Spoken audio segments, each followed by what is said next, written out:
No, I think this is notable because I don't know. To me, there's a perception because I've heard it from advisors. Well, the biggest practices with the most team and resources attract the most affluent clients, and so this is true. Big enterprises should attract bigger clients, and like those tiny solopreneurs, they're only going to get little clients. And so to me, like it's striking when we look at the actual data. It's the reverse. It's upside down of that. It's the solopreneurs that actually have the highest average revenue per client. And it's the enterprises that have the lowest. And now, to be fair, part of this is about which clients you can attract. Part of this is about which clients you accept, right? Solopreneurs have to be focused. They have the most limited capacity and they're not adding capacity.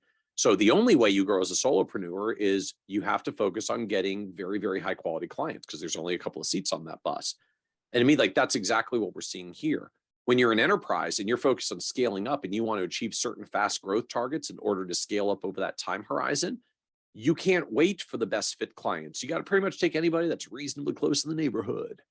And so you end up being forced to compromise on client standards to some extent, and that starts to drag down average revenue per client. And just that's part of the nature of this trade-off.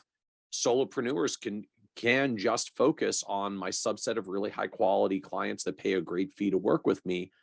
Enterprises are focused much more on taking in a wider range of clients to maintain their growth pace because you've hired all these people for capacity.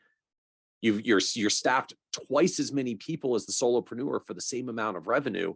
You better be growing faster to make up for that.